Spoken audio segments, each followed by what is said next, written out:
Chair now recognizes himself for an opening statement. November 18th, 2021, an FBI whistleblower discloses to Republicans on the House Judiciary that the FBI created a threat tag for parents voicing their concerns at school board meetings.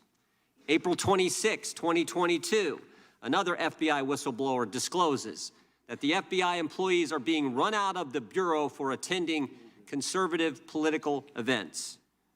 May 11th, 2022, another FBI whistleblower discloses that dozens of parents with the threat tag designation to their name are investigated by the FBI. This also happens to be the same whistleblower who said the FBI leadership, not the rank and file members, the FBI leadership is rotted at its core. His clearance has been revoked and he's been suspended. June 7th, 2022, another FBI whistleblower is retaliated against after giving feedback on an anonymous survey. July 27th, 2022, another FBI whistleblower discloses that agents are pressured to reclassify cases as domestic violent extremism cases to hit self-created performance metrics. September 14th, 2022, an FBI whistleblower discloses that the FBI views the Betsy Ross flag as a terrorist symbol. September 19th, 2022, another FBI whistleblower discloses that the Washington field office is deliberately manipulating January 6 case files to make it appear that domestic violence extremism is on the rise. He's been suspended. November 4th, 2022, another FBI whistleblower discloses the FBI accepts private user information from Facebook without the user's consent, and information is from only the conservative side of the political spectrum. This is only a sampling. In my time in Congress, I have never seen anything like this. Dozens and dozens of whistleblowers, FBI agents coming to us talking about what's going on, the political nature at the Justice Department. Not Jim Jordan saying this, not Republicans, not conservatives, good, brave FBI agents who are willing to come forward and give us the truth. And this is just the FBI. Americans have concerns about the double standard at the Department of Justice. Americans have concerns about the Disinformation Governance Board that the Department of Homeland Security tried to form. Americans have concerns about the ATF and what they're doing to the Second Amendment. And of course, they have concerns about the IRS and the thousands of new agents who are coming to that organization. And finally, there are concerns about what we've learned in the Twitter files, where big government and big tech colluded to shape and mold the narrative and to suppress information and censor Americans. Over the course of our work in this committee, we expect to hear from government officials and experts like we have here today. We expect to hear from Americans who've been targeted by their government. We expect to hear from people in the media. And we expect to hear from the FBI agents who have come forward as whistleblowers. We think many of them will sit for transcribed interviews, as one did on Tuesday. And we believe several of them will come and testify in open hearings. And finally, we expect to bring forward legislation that will help protect the American people. We hope our Democrat colleagues will work with us. The day the resolution creating this select committee was debated and passed, though, Mr. Jeffries, Mr. Nadler said Democrats would, quote, fight us tooth and nail. We hope that attitude changes. We want to work with them. Protecting the First Amendment shouldn't be partisan. Protecting the Constitution shouldn't be partisan. And protecting the fundamental principle of equal treatment under the law should not be partisan. With that, I yield to the ranking member for her opening statement. Thank you, Chairman Jordan. Nobody disputes the important role of congressional oversight. I know firsthand how important it is to ask questions and demand answers of the federal government. In the ordinary course of business, that work informs the legislative process. In extraordinary times, when misconduct in the executive branch threatens to undermine our democratic institutions, congressional oversight can serve to protect the integrity of our republic. For example, I'm proud of the role I played as an impeachment manager in the second impeachment of President Donald Trump in the aftermath of the attack on the Capitol. That bipartisan work was both a measure of accountability and a sign to the American people that Congress had no intention of being bullied into giving up on a peaceful transfer of power. But there is a difference, my colleagues, between legitimate oversight and weaponization of Congress and our processes, particularly our committee work, as a political tool. I'm deeply concerned about the use of this select subcommittee as a place to settle scores, showcase conspiracy theories, and advance an extreme agenda that risk undermining Americans' faith in our democracy. Some of today's witnesses would have us believe that the Department of Justice and the Federal Bureau of Investigation are part of a deep state cabal. One even wrote a book describing the FBI itself as a threat to democracy. The Department of Justice and the FBI do not always get it right. History is full of examples of these agencies getting it very, very wrong. We have colleagues in this Congress who have been subject to politically motivated, hateful, racist investigations by our government. That does not logically follow that every investigation or criminal inquiry by the FBI or the Department of Justice is political or ideologically based. But in our current climate, with domestic terrorism on the rise and hate speech normalized by national politicians, the Department of Justice and the FBI are doing their best to protect us from sliding into chaos. This past Monday, the FBI captured 2 individuals, one a neo-Nazi leader and founder of an Anti-Waffen group who were plotting a racially motivated attack on Baltimore's power grid. They said their goal was to, quote, completely destroy this whole city, end quote. Last week, the FBI infiltrated and disrupted a major cyber criminal group extorting schools, hospitals, and critical infrastructure around the world. And last summer, the FBI engaged in a mass violent crime enforcement effort that took nearly 6,000 violent criminals off of our American streets. Let's not forget the tremendous work of the FBI and the Department of Justice after the attacks on our homeland on September 11th, 2001.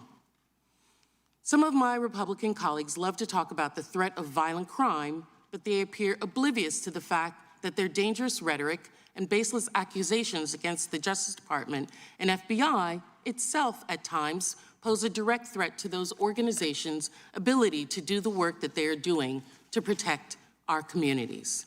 Recent threat bulletins have highlighted a shocking increase in threats of violence against law enforcement agencies and a significant uptick after the FBI executed a search warrant at President Trump's property at Mar-a-Lago. The Federal Law Enforcement Officers Association has vehemently denounced what he described as, quote, politically motivated threats that are unprecedented in recent history and absolutely unacceptable, end quote. Unfortunately, examples of these threats are not hard to find.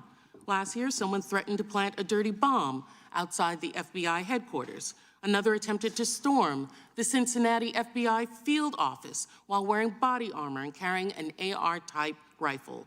A third was arrested after he made a credible threat, stating, quote, every single piece of expletive who works for the FBI in any capacity, from the director on down to the janitor who cleans their expletive toilets, deserve to die. You've declared war on us, and now it's open season on you, end quote. These allegations are deeply troubling, and I hope that the chairman and members of this subcommittee will be mindful of the risks that go hand in hand with heated rhetoric. A rush to accusations and subpoenas without a factual basis and without any effort to engage with agencies through the accommodation process flies in the face of due process and demeans congressional oversight process. It makes a mockery of our institution.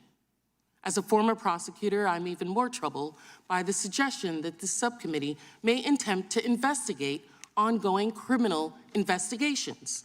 As the head of the Reagan Justice Department's Office of Legal Counsel wrote years ago, granting Congress access to information about active criminal investigations will, in effect, make Congress a partner in the investigation, creating a, quote, substantial danger that congressional pressures will influence in the course of the investigation, and potentially, quote, hamper prosecutorial decision-making in future cases.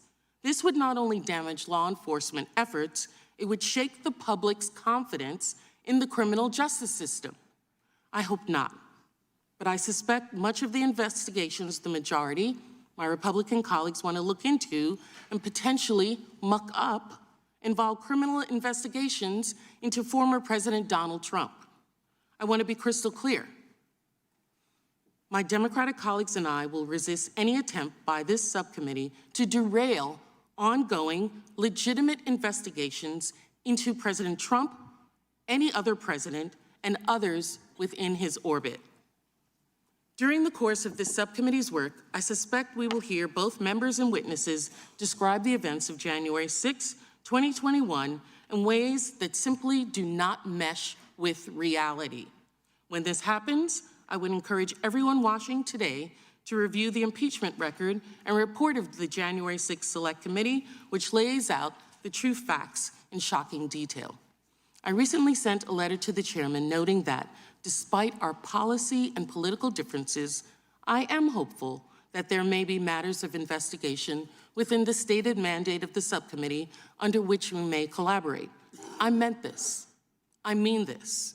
And I still hope that we can find common ground and explore it in a bipartisan manner that respects the due process rights and interests of all involved. The chair and his colleagues continually use the moniker of protecting free speech. That sounds good. I hope they all recognize that there is speech that is not constitutionally protected. Racist, hate, incitement to violence. And I also hope, and if the protection of true speech, of free speech, extends to all Americans. We'll see.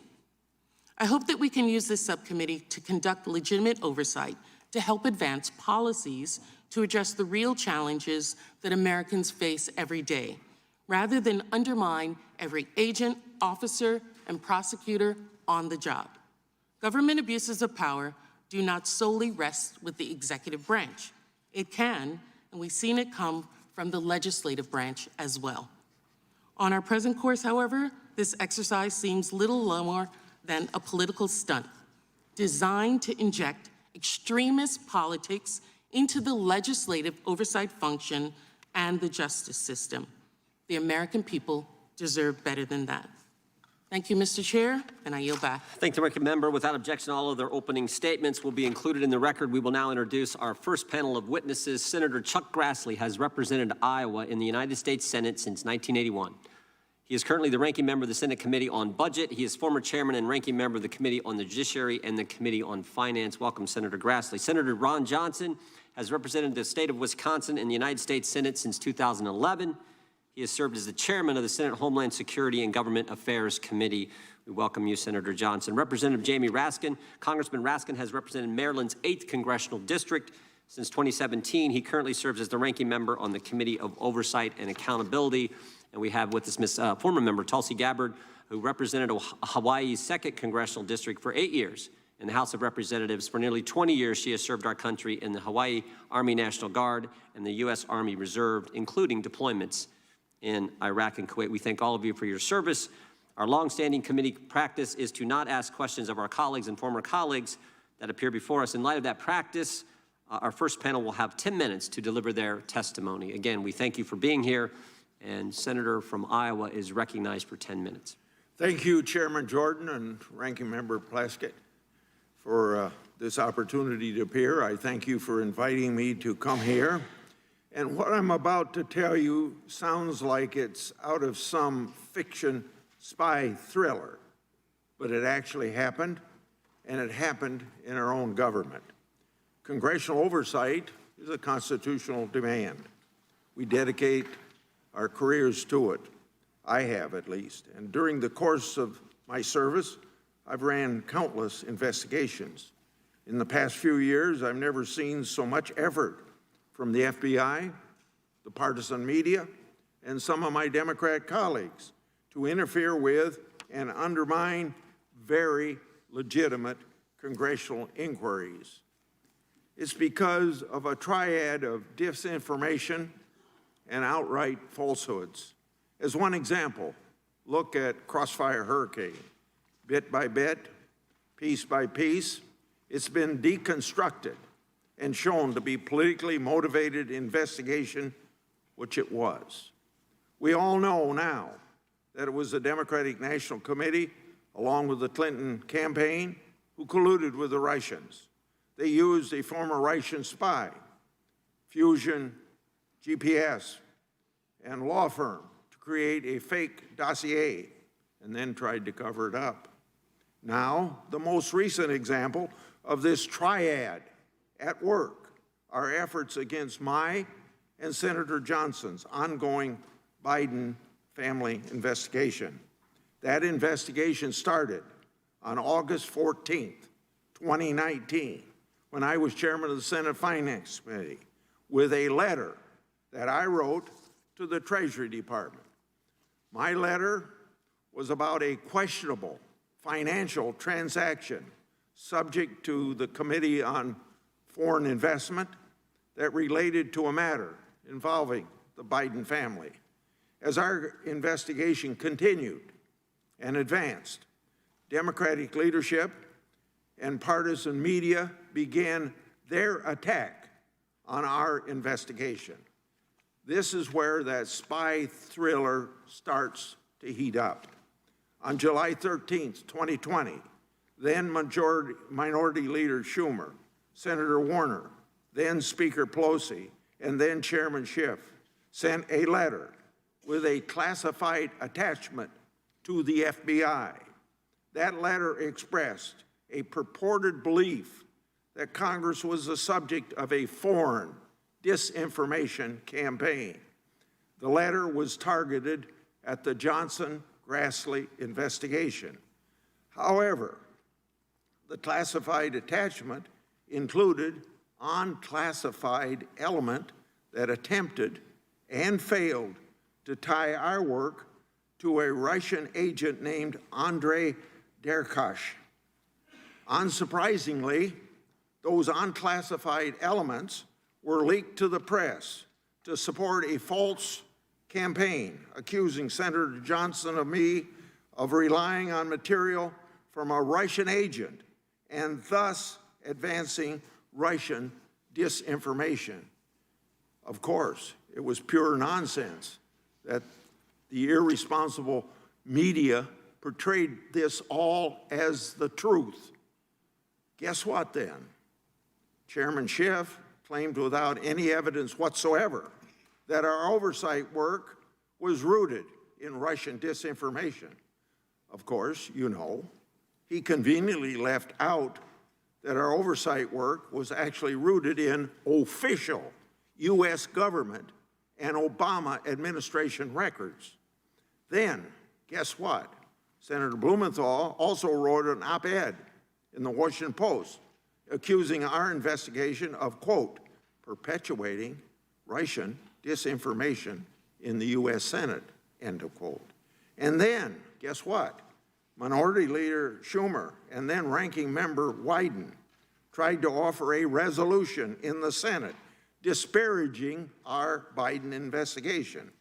They, in a sense, were basically calling us Russian stooges. Pretty simple. That violated Senate rules in their efforts and, of course, were appropriately shut down. On July the 16th, 2020, mere days after the July 13th letter, then ranking members Wyden and Peters wrote a letter to me and Senator Johnson asking for a briefing from the FBI's Foreign Influence Task Force. Our staff and the ranking member's staff had already, now remember, we had already received a briefing March of 2020 that put the issue to rest. So why another briefing? The point being, there was no real purpose for another briefing, let alone a member-level briefing, other than to further undermine our investigation. Some of our Democratic colleagues weren't interested in anything but using the briefing to try and destroy our investigation. But at these Democrats' insistence, the FBI caved. In August 2020, Senator Johnson and I had that infamous briefing from the FBI that was needless. And then, as we had feared, the contents of that briefing were later leaked to the Washington Post, even though the FBI had promised us confidentiality. That leak outrageously and inaccurately connected that FBI briefing to our investigation in another effort to falsely label our good government oversight work as Russian disinformation. Now, the Wall Street Journal editorial board was on top of it because that board did the right thing and wrote a piece about the briefing titled, quote, "The FBI's dubious briefing. Did the Bureau set up two GOP senators at the behest of Democrats?" End of quote. So, simply put, the briefing was unnecessary and completely irrelevant to the substance of our investigation. It was only done because the Democrats wanted to do so. They could try and smear us, and the FBI wrongly did their bidding. To this very day, Director Wray refuses to provide Senator Johnson and me, as constitutional officers, records relating to that briefing, including the alleged intelligence basis for it. Director Wray has consistently failed to perform duties required of his position.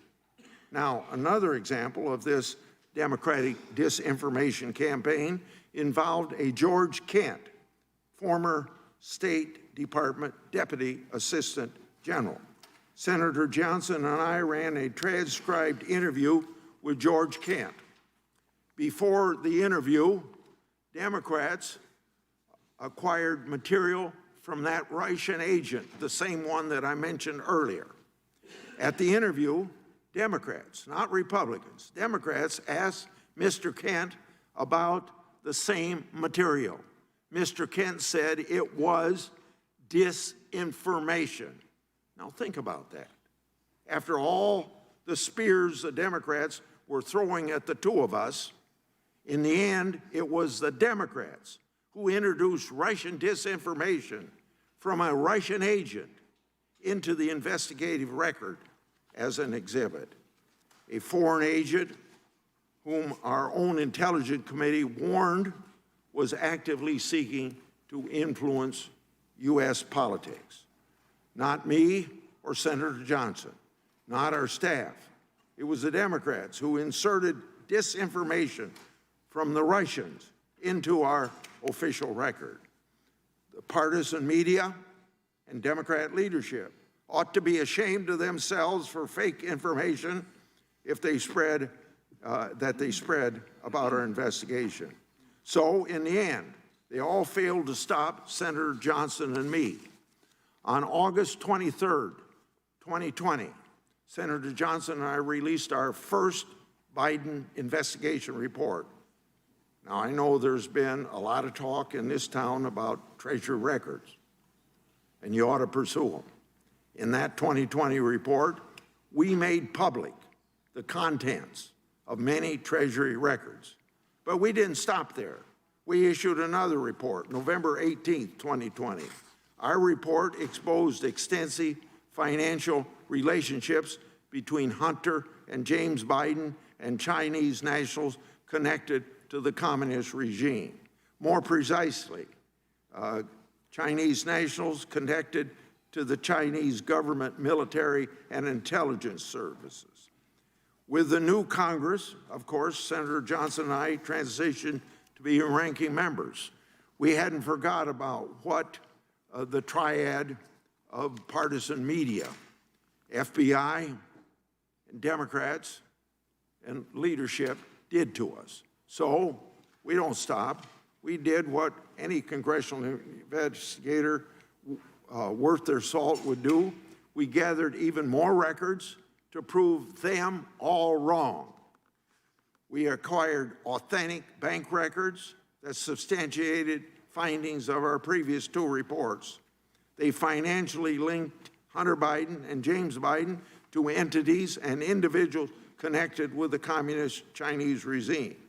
We also acquired business records with Hunter and James Biden's signatures alongside those same Chinese nationals. How were they supposed to be paid? According to bank records, there were wires from companies linked to the communist regime. In 3 floor speeches, we made those bank records public and asked this question to our partisan detractors, the same ones that I mentioned throughout my remarks, and maybe a lot of others. Are these official bank records Russian disinformation? We also shared hundreds of pages of bank records with U.S. Attorney Weiss. He failed to respond. Now, as our investigation continued, whistleblowers approached my office with allegations that the FBI created an assessment in August 2020, the same month that the FBI briefed me and Senator Johnson. According to these whistleblowers, that assessment was used by FBI headquarters to improperly discredit negative Hunter Biden information as, you might expect, disinformation. As a result, this scheme allegedly caused investigative activity to entirely cease. It's been further alleged to me that in September 2020, the same month Senator Johnson and I released our first report, those FBI headquarters personnel began placing their analysis of the credibility of reporting related to the Biden family in what I've been told is a restricted access sub-file. Further allegations to my office involved FBI personnel at the Washington field office who improperly ordered information to be closed by the FBI related to Hunter Biden's potential criminal conduct in October 2020, just before the election, even though it was verified or it was verifiable. Other whistleblower disclosures to my office make clear that the FBI has within its possession very significant, impactful, and voluminous evidence with respect to potential criminal conduct by Hunter and James Biden. These disclosures also allege that Joe Biden was aware of Hunter Biden's business arrangements and may have been involved in some of them. We still aren't sure what's been done with this information. The FBI's track record doesn't create much faith that the information is going to be followed up on. It's clear to me that the Justice Department and the FBI are suffering from a political infection that, if it's not defeated, will cause the American people no longer to trust these storied institutions. It will also threaten the American way of life. Unfortunately, what you've heard from me, this story of government abuse and political treachery, is scarier than fiction. It really happened.